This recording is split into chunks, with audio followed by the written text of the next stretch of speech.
News at ಸಿಎನ್ಹಳ್ಳಿ. ಚಿಕ್ಕನಾಯಕನಹಳ್ಳಿಯ ವಾರ್ತೆಗಳಿಗೆ ಸ್ವಾಗತ. ಓದುತ್ತಿರುವವರು CP Nandish ಬಟ್ಲೆ. ಚಿಕ್ಕನಾಯಕನಹಳ್ಳಿಯಲ್ಲಿ ದಿನಾಂಕ 15/7/2025 ಮಂಗಳವಾರ ನೆಹರು ಸರ್ಕಲ್ನ ಬಳಿ ಇತ್ತೀಚೆಗೆ ನಿಧನರಾದ ಹಿರಿಯ ನಟಿ ಶ್ರೀಮತಿ ಬಿ ಸರೋಜಾದೇವಿ ಅವರ ಭಾವಪೂರ್ಣ ಶ್ರದ್ಧಾಂಜಲಿ ಕಾರ್ಯಕ್ರಮವನ್ನು ಏರ್ಪಡಿಸಲಾಗಿತ್ತು. ಈ ಒಂದು ಸಮಾರಂಭದಲ್ಲಿ ಕನ್ನಡ ಮನಸ್ಸುಗಳು, ಕನ್ನಡ ಸಂಘದ ಪದಾಧಿಕಾರಿಗಳು, ಅಭಿಮಾನಿಗಳು, ಅಪಾರ ಸಂಖ್ಯೆಯ ಸಾರ್ವಜನಿಕರು ಭಾಗವಹಿಸಿದ್ದರು. ಬಿ ಸರೋಜಾದೇವಿ ಅವರ ಭಾವಚಿತ್ರಕ್ಕೆ ಪುಷ್ಪಾರ್ಚನೆಯನ್ನು ಮಾಡಲಾಯಿತು.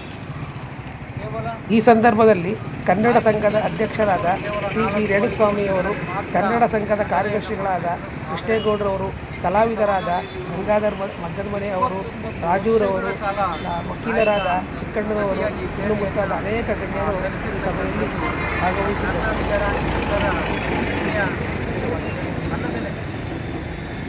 ಸಾಮಾಜಿಕ ಕೆಲಸಗಳಲ್ಲೂ ಸಹಿತ ತಮ್ಮನ್ನು ತೊಡಗಿಸಿಕೊಂಡಿರ್ತಕ್ಕಂಥದ್ದು, ತಮ್ಮ ಹುಟ್ಟೂರಿನಲ್ಲಿ ಶಾಲಾ ಕಟ್ಟಡವನ್ನು ನಿರ್ಮಾಣ ಚನ್ನಪಟ್ಟಣಕ್ಕೆ ಕುಡಿಯುವ ನೀರಿನ ವಿಚಾರದಲ್ಲಿ ಅಂದಿನ ಮುಖ್ಯಮಂತ್ರಿಗಳಿರ್ತಕ್ಕಂತಹ ಜಯಲಲಿತಾ ಅವರು ಮಾತನಾಡಿ ಆ ಚನ್ನಪಟ್ಟಣಕ್ಕೆ ಕುಡಿಯುವ ನೀರಿನ ವ್ಯವಸ್ಥೆಯನ್ನು ಮಾಡತಕ್ಕಂಥ ಪ್ರಯತ್ನವನ್ನು ಮಾಡಿರ್ತಕ್ಕಂಥದ್ದು. ಜೊತೆಗೆ ತನ್ನ ಮಗಳ ಹೆಸರಿನಲ್ಲಿ ಹಲವು ಪ್ರಶಸ್ತಿಗಳನ್ನು ಪ್ರದಾನವನ್ನು ಮಾಡತಕ್ಕಂತಹ ಆ ಕಾರ್ಯವನ್ನು ಕೈಗೊಂಡಿರ್ತಕ್ಕಂಥದ್ದು ಕನ್ನಡ ನಾಡಿನ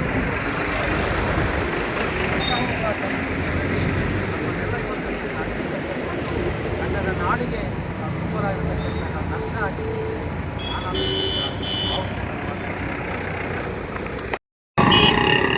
ಕಲಾವಿದರ ಕಣ್ಮಣಿ ಇದ್ದಂಗೆ.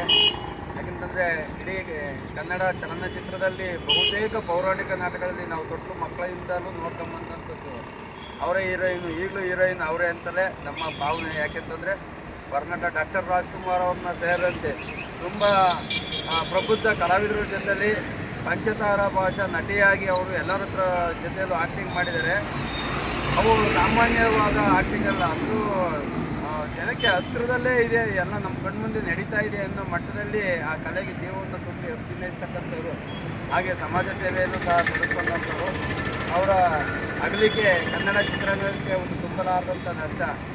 ಆಮೇಲೆ ನಮ್ಮ ಕನ್ನಡ ಚಿತ್ರರಂಗದಲ್ಲಿ ಅವರು ಒಂದು ಸೀನಿ ಏನಿದೆ ಅದು ಕಲಾವಿದರ ತಂಡ, ಅದರಲ್ಲಿ ಅವರು ಒಬ್ಬರು ಸದಸ್ಯರಾಗಿದ್ದಂಥದ್ದು ಮತ್ತು ಅವರು ಅಧ್ಯಕ್ಷರು ಆಗಿದ್ದರು ಅಂತ ಅನ್ಸುತ್ತೆ.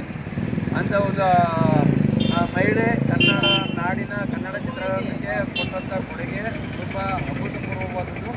ಅದು ಅವರು ಪೌರಾಣಿಕ ಕನ್ನಡ ಚಿತ್ರರಂಗಕ್ಕೆ ಒಂದು ಆಸ್ತಿಯಾಗಿರದೆ ಪಂಚ ಭಾಷೆಗಳಲ್ಲಿಯೂ ಸಹ ಅಭಿನಯಿಸಿದಂತಹ ಒಂದು ಕೀರ್ತಿ ಸರೋಜಾದೇವಿ ಅವರಿಗೆ ಸಲ್ಲುತ್ತದೆ.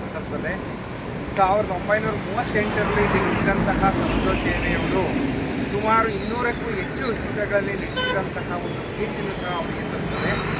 ಅದರ ಜೊತೆಗೆ ಅವರಿಗೆ ಹಲವಾರು ಪ್ರಶಸ್ತಿಗಳನ್ನು ಅವರು ಪಡೆದುಕೊಂಡಿದ್ದಾರೆ.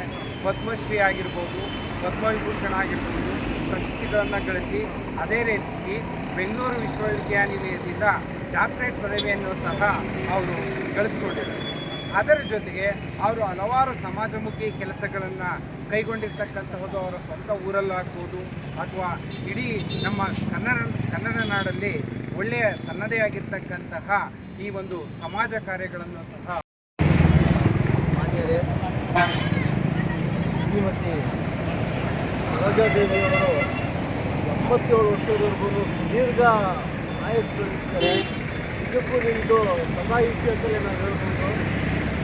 ನಮಗೆ ಕರ್ನಾಟಕ ಒಂದೇ ಅಲ್ಲ, ಅವರು ಬಹುಭಾಷಾ ನಟಿನೂ ಹೌದು. ಕರ್ನಾಟಕ ಒಂದಕ್ಕೆ ಅಲ್ಲ ನಷ್ಟ ಆಗಿರೋದು, ಇಡೀ ನಮ್ಮ ದೇಶಕ್ಕೆ ನಷ್ಟ ಆಗಿದೆ. ಅವರು ನಮ್ಮನ್ನು ಆಗಲಿ ಅಷ್ಟು ತುಂಬಲಾರದ ನಷ್ಟ ಅವರು ಮಾಡಿದ್ದಾರೆ. ಕನ್ನಡ ಸಂಘದ ವತಿಯಿಂದ ಎಲ್ಲ ಕನ್ನಡ ಪದಾಧಿಕಾರಿಗಳೆಲ್ಲ ಸೇರಿ ಮಾಡಬೇಕು ತೀರ್ಮಾನ ಮಾಡಿದ ಕನ್ನಡ ಸಂಘದ ವತಿಯಿಂದ ಎಲ್ಲರೂ ಆಗಮಿಸಿದ್ದೀರ. ಪತ್ರಿಕಾ ಮತ್ತು ಪೂರ್ವಕವಾದ ವಂದನೆ. ಚಿಕ್ಕನಾಯಕನಹಳ್ಳಿಯ ಈ ವಾರ್ತೆಗಳು ನಿಮಗೆ ಇಷ್ಟವಾಗಿದ್ದಲ್ಲಿ, ಇಂಥದೇ ವಾರ್ತೆಗಳನ್ನು ನೀವು ಕೇಳಬೇಕೆಂದಿದ್ದಲ್ಲಿ ದಯವಿಟ್ಟು ನ್ಯೂಸ್ ಅಟ್ ಸಿಎನ್ಹಳ್ಳಿ ಚಾನಲನ್ನು ಸಬ್ಸ್ಕ್ರೈಬ್ ಮಾಡ್ಕೊಳ್ಳಿ, ಶೇರ್ ಮಾಡಿ ಮತ್ತು ತಮ್ಮ ಕಾಮೆಂಟ್ಸ್ಗಳನ್ನು ತಿಳಿಸಿ.